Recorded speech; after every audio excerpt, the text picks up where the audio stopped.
जंग में रेवास ब्रिज से इस वक्त 6 लाख क्यूसेक पानी का रैला गुजर रहा है और जंग सरगोदा रोड पर 3 से 4 फीट सैलाबी पानी मौजूद है। इस पर हम बात करेंगे डॉन न्यूज़ के रिपोर्टर मोहम्मद अकमल से। अकमल, इस वक्त ताज़ा तरीन सूरत हाल आप क्या देख रहे हैं? लोग किस हद तक मुतासिर हुए हैं और इमदादी कार्रवाइयों की क्या सूरत हाल है?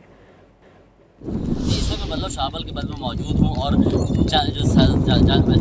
खराब का सैलाबी रेला है उसके पानी में मुसलसल इजाफा हुआ है। इस वक्त की जो सूरत हाल है वो ये है कि रिवास ब्रिज पर जो है 6 लाख क्यूसेक पानी का रेला गुजर रहा है। उस पानी की जो मिकदार में मुसलसल इजाफा होता चला जा रहा है। इस वजह से अगर हम बात करें तो जंग सरगोदा रोड मुकम्मल तौर पर बंद हो चुकी है और वहाँ पर तकरीबन 3 से 4 फुट पानी मौजूद है। अगर आइंदा जो 12 से 14 घंटे हैं यहाँ पर पानी की मिकदार मज़ीद बढ़ेगी, जिससे ये मिकदार तकरीबन 8 लाख क्यूसेक तक पहुँच सकती है और ये रेला आहिस्ता आहिस्ता दहर ट्रिमो की जानिब बढ़ रहा है और उम्मीद ये की जा रही है कि आइंदा 12 से 14 घंटे के दौरान ये रेला ट्रिमो से गुजरेगा। अकमल, बहुत शुक्रिया, आप अपडेट कर रहे थे जंग से।